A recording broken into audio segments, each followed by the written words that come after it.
Hey everyone! So, we have been cutting a ton of rocks lately, and in all of those videos, for the most part, there's been at least one rock where I've said we're going to polish it.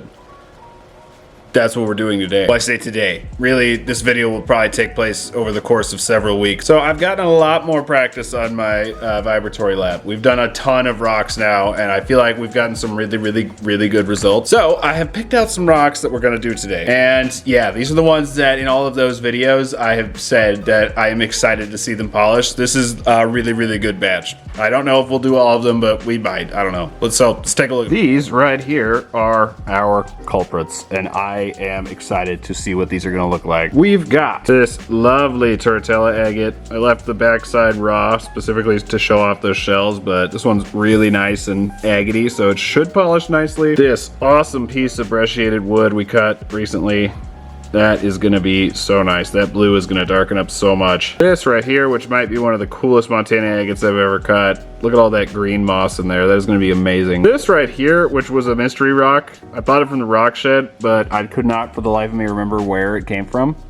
So, yeah, I'm really excited to see what this is gonna look like because there's some really nice bands in there. We have this very nice plume right here, which is gonna be really good. This very good plume right here, which is gonna be even better because it's got even more chalcedony in there. This beautiful big agate, which I've polished some like this before, and not only do the bands go crazy when you polish them, that gray blue color gets like way darker. So this is gonna be a beautiful blue. This gorgeous Jasper we found somewhat recently. I really want to see what all of the color is going to do. There's a beautiful green pocket down here, and I can't wait to see that polished. This one right here, which was just such a weird Montana agate, and given the color and the depth of this rock, this thing is going to be like royal blue when it's done. I'm very excited to see what it's going to look like. And lastly, of course, is that amethyst agate we found somewhat recently. So, as you can see, we have quite the batch of rocks here, and I absolutely cannot wait to see what they're going to look like. So, let's get started. We'll start with our 6090 to pour some in, and we're ready to start. I'm using more than I probably need because some of these rocks have a lot of material to move. So probably good to just go extra. That way I don't have to top it off as regularly because yeah, there is definitely a good amount of material that has to get out of the way. One other thing we do is this little grid. With these where the saw marks are actually really shallow, it's not gonna make a huge difference. But with pieces like this where it's got a gouge in it, yeah, it's gonna help a lot. Because when we pull it off, we'll be able to see exactly what spots aren't down to the plate yet. I think we're ready to go. Alrighty, so I fire it up. Starts working its way around. I'm gonna add just a bit of water to start. Probably more than I need. And yeah, once that is ready, we take our beautiful agate and we set it down. And we have begun. This is what I was saying when I said I do batches now. At least for the early grits. I'll do smaller, like 1 or 2 at a time once I'm moving up to polish, but for course, I don't worry about it. Alrighty, so I'm gonna just let these run. We will see what they look like after, I'll give them a day. The smaller ones are gonna go way faster. They're already really clean saw cuts, but the bigger ones have some deeper gouges that we're gonna need to work through. So, I guess I will keep you posted. Alrighty, I'll be honest, I forgot I was recording this as a video. So, here is a progress report. Remember that big blue agate that had the big gouge in it? Yeah, we are through it. It is perfectly level, done with step 1, ready to move on. Most of them are. I think there's like 3 left that need to go, but yeah, you can see now. This is the kind of texture we're hoping for at the moment. That saw cuts smooth enough that I usually actually skip this step. I can usually just jump straight to the 120, 220, but sometimes, like this one, it needs that extra coarse step just to get rid of all of those, you know, track marks and gouges, but yeah, usually I don't even need to do that. So next, we're gonna put on this here Jasper, which shouldn't take too long. It's actually a really smooth face already, so it shouldn't be that bad. And of course, this one right here, which is that amethyst agate, which again, it's already dang near level, but I still want to do just a little bit just because it'll help the step 2 So yeah, I will be back whenever we're ready to move on to step 2. Alrighty, please excuse the mess. It is like several weeks later and a few days before Christmas, and I am crunching. Anyway though, they are all done in step 1, which is ideal. And as you can see, this is the kind of surface we're looking for. It's level, but there is no polish whatsoever. That is looking real good. This one took so long. Oh my gosh. I thought it was gonna be the one that had the big gouge that would take the longest. No, it was this one. Took so long. Downside is this one is gonna take a long time. Upside, that purple is already darker. So I'm expecting this to be fantastic once it's actually fully polished. This one's gonna be hard to tell because it's, you know, got a matte finish on it right now. But I was right. That blue is getting so much darker. I am very, very excited. So with all that being said, we can move them on. So we're gonna take our next plate and this, which is 120, 220 grit, and get started on the next step, which is only the second step. You know, it's funny because for you guys, this is just minutes, but for me, I made the brilliant decision to start this video right before going to Florida and then being busy with other projects. So we're like a month in at this point. It shouldn't normally take this long, but yeah, that's where we're at. Anyway, I'll be back. Alrighty, here is an overnight progress report, and here is the surface on this one now. Let's see if I can get it to glare. See where we've got that kind of fuzzy texture is what I refer to it as just now for the first time. Kind of gotten rid of that now, so it's level, but there's no shine. It's just perfectly even. There's no shine to it though. So this is actually ready to move on, but I'm gonna let them run just a little bit longer. It is ready though. Okay, so some time has passed and we are through all of the rocks on step 2. And you can see the texture is quite different. There's a little bit of a shine, but not really. I'm trying to get it to behave. How are we gonna, oh gosh, oh no. There we go. See, it's got a little bit, but not really. There's like the tiniest bit of gloss. That's what we want. That's just gonna make step 3 even easier. And as you can see, as we keep going up, the detail is just really starting to pop. I am really excited to see this one once it's finally done, because that's gonna be so freaking pretty. Also, I decided that the Turritella was gonna be risky. It's very brittle, for one, and for two, it's kind of crumbly. So I'm afraid of pieces of it breaking off and then contaminating is what I just said, contaminating the rest of the batch. So I'm gonna just run that by itself at a later date. So in the meantime, I grabbed 2 more to replace it that I needed to work on anyway. So we got this Montana agate and this beautiful Thunder egg, and they are also done with step 2. They're ready to move on. These are gonna be super pretty. So next step is we have to take this, which is 500 grit aluminum oxide, load it up on the plate, and we'll rinse and repeat. So wish me well, and I'll be back. All right. They are done and ready to move on. But there's a catch. Some of them are great. Some of them are gonna have to go a second time. I felt that it was important to include this though, because if you only show the good and things working, it sets a very unrealistic precedent. Mistakes happen regularly, or not even necessarily mistakes, just things don't always go according to plan. So I wanted to include this. So we're gonna keep moving on anyway, but yeah. There's some major issues. The problem being, it's only some of the rocks, which is weird. Here, let me show you. So you got ones like this. This is perfect. It is ready to move on. Nice and dull shine, not like super polished, but yeah, it's good to go. And then you have ones like this, where there is a clear corner rounded edge. So after investigating my plate, it turns out I have a curve in my plate, because it is worn that much, which means there's no way to fix this currently. The only way to fix it is ordering new plates and starting over, which I really do not have the time to do at this moment. I will go ahead and finish them up the rest of the way, and then we can redo them later when I order new plates, but I don't feel like doing that right now. It's a whole lot. Yeah, it's so frustrating too, because some of them look great until you see the edges, and yeah, there's clearly one of those plates is dishing everything. So I think I figured out which plate it was. We're just gonna keep moving on, and I will redo them later, which sucks. Really unfortunate. But again, that is kind of just the name of, I was gonna say of lapidary, but really anything. Mistakes happen. Things don't always go the way you want them to, and it's really annoying. And I wanted to show that because yeah, I am not immune to that whatsoever. Luckily, some of them didn't do it at all. Like this one is perfectly level. This is gonna be amazing.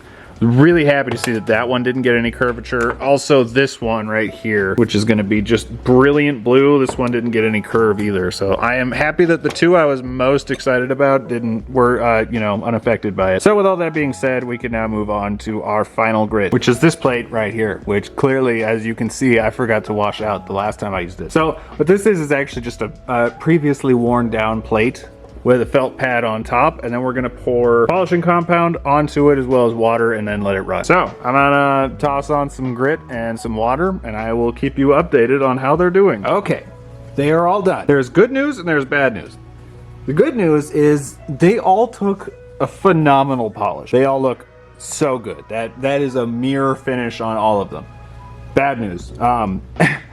About half of them came out perfectly level, and about half of them came out with those curled edges, which is a direct result of a non-level plate. So unfortunately, I'm gonna have to go back and redo some of them. It's not a big deal, it's more annoying than anything. But some of them look absolutely insane just the way they are. Actually, you know, they mostly look phenomenal. It's really just a few that have those like really rounded edges that are bugging me, but most of them look at least mostly passable. But I am a perfectionist to a fault, so yeah, those little rounded edges are gonna bug me so much. So I'm probably gonna redo most of them anyway, but yeah. Anyway, so let's get some close-ups. We're gonna start small and work our way up. So first would be this one right here, which seriously, that shine is so good.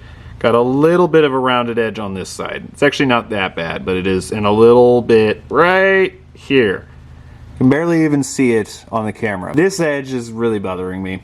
I probably will redo this entire rock just because I hate that little rounded edge. I love my Covington flat lap so very much. My only complaint about it is that the plates do not last very long when you're working on rocks that are this freaking hard. Like you guys know, Montana agate is the hidden hardness 11, and yeah, you don't get a whole lot of life out of those plates when you're polishing mostly Montana agates, but it's still worth it. They're so pretty. Beautiful little quartz pocket in there. I actually need to let it soak so I can loosen some of that slurry up, but yeah, that came out great. And see, this one is gonna be the tale of two sides, because that one has the little rounded edges that bother me like crazy, and you have this thunder egg, which is just perfection. It looks so good. I am so happy with how this one came out. That is the prettiest freaking thunder egg I've ever worked with. And when you get up into this quartz pocket, it is just filled with rainbows. That makes me so happy to see. Yeah, so, like I said, some of them have rounded edges. Others are perfection, and it is pretty 50-50 evenly split with which ones are which. Seriously, look at all the rainbows inside of this thing. It's so cool. I know quartz does that fairly regularly, but usually you get like pockets here and there. Don't see very many that where it's like almost every crystal has a rainbow behind it. That is so cool. Next we have this one, which took a beautiful polish.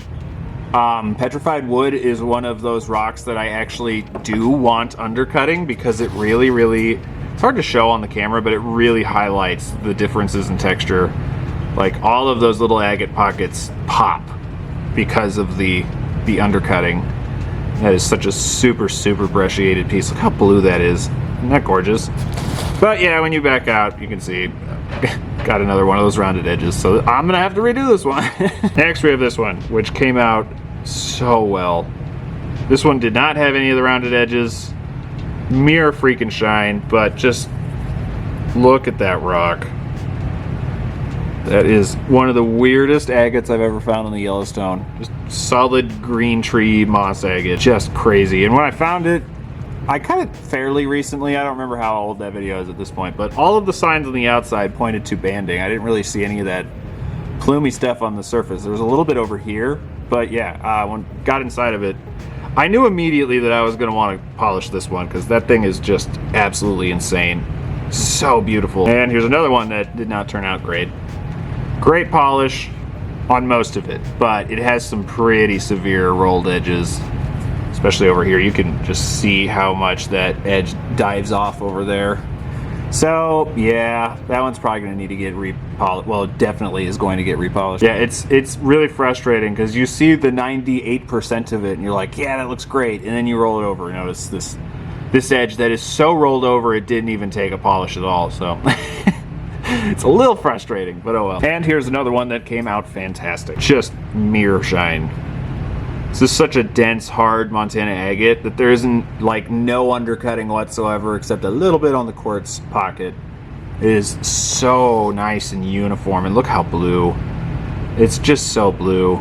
That's Tyndall, but this is what I was referring to a few videos ago, where when you polish a lightly Tyndall blue Montana agate, it gets so rich, so saturated.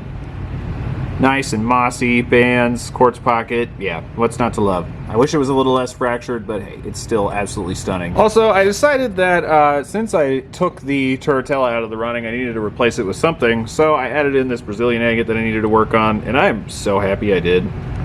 Look at that. You can read the text on the light bulb. It's that high of a polish. I'm constantly blown away by the polish that thing gets. Oh, yeah, I'm real happy I went ahead and did this one because that is amazing. This one's cool. It's like an agate within an agate. Isn't that awesome? Of course, I've got lint on it now, but yeah. Super happy with that one. And I am happy to say that the rest of these, which are the ones that I was most hopeful would come out nice, all came out great. Specifically, these two were the ones I had the highest hopes for, so I'm real happy I don't have to go back and redo them. And I think we will start with this big Jasper. And I am so happy with how this came out. And we had some pleasant surprises, actually. So not only did that green polish so richly that it almost looks black, there's intermingled inclusions of hematite throughout the green, but also the entire outer rim has little, I'm trying to see if I can get it to, yeah, see all those little flecks like over here surrounding it? It's really hard to catch on camera, but those are all little hematite flecks, so it's got a bunch of metal inside it, basically. There you go, you can see that silver, those like little silver flecks a lot better from this angle. Isn't that cool?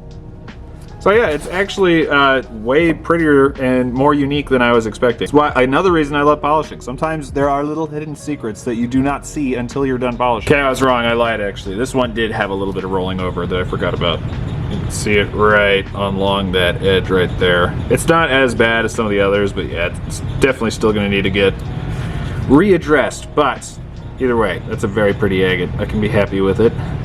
It's worth going back to do. That is so pretty.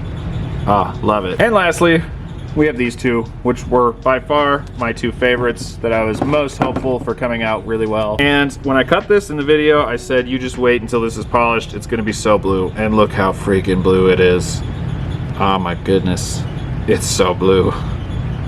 I love it so much. This is a weird agate. So we've got plumy stuff, very disjointed, not really connected at all, pockets of fortification banding. There's like little druzy pockets here and there. You've got orbicular stuff here and there, and then this weird plumy stuff. It's just weird. And then, but obviously the main thing that makes me love it so much is that blue color. It is so blue. Look at that polish. Look at that. Perfect mirror shine on that one. I'm so happy this one came out well. This is the one I was, well, second most excited about. So seeing it come out this nice, I'm very happy. But this one, for fairly obvious reasons, was the one I was most excited about. And that, of course, is that amethyst pocket up here. It's weird. It changes color so much depending on what lighting it's in. Like when I take it outside and it's sunny, it's like so deep. There we go. Now you can see it a little better. And it has rainbow pockets inside as well. Took a really nice shine. Oh, it's so pretty. I'm really happy my first Yellowstone River amethyst agate just so happened to be this freaking big and pretty. There's some really cool stuff going on in here. It's like halfway between a Montana agate and a milk agate, but I love it. It's so nice. I didn't polish the base, but it does have a nice base, so it stands up on its own. And that is such an awesome display specimen that I am so happy it came out well. It took a wonderful polish, and yeah, this is the one I was most hopeful for coming out well. When I started seeing the curling, I was getting really nervous, but this one came out just perfect. I'm so happy. And that is all of them. I am really happy that I waited a little while to make another polishing video because we've gotten a lot better at it. Like, I got good polishes at the beginning, but nothing like I am getting now. And I think the main reason is I was just being impatient. For step 2 and 3, I'm usually giving them about like a day and a half to 2 days per grit, which is seeming to really level them off nicely. And then when I move on to the polishing compound, instead of doing overnight, I'm giving them like 2 days to go around that felt pad. So we are getting way better results now. If you want a really, really easy way to polish rocks. I would highly recommend that Covington flat lap. It is so nice. The vibratory lap is amazing. The fact that it's automated is my favorite thing about it because I can actually go do other stuff while my rocks are polishing. I do not have to stand in front of my like rotary flat lap for who knows how long while I'm getting stuff done. It just set it up and it does its thing. It's amazing. Again, the only downside is that those plates wear out pretty fast if you are working on really hard material, which unfortunately Montana agate is brutally hard material. But it is worth it. It is so freaking worth it. Alrighty guys, that's gonna do it for this one. Also, there's a huge thing coming up fairly soon. That I will talk more about as we get closer. I am so excited, you guys. It's gonna be crazy. Some of you know. A good amount of you know. But yeah, anyway, I'll talk more about that once plans are more squared away. But I am so excited. Let me know down in the comments which one was your favorite. I'd say it is either the big amethyst pocket, this rich blue one, or actually this one. I was not expecting to love this one as much as I do, but it is so nice. But yeah, guys, that's gonna do it for this one. I hope you all enjoyed, and I'll see you next time.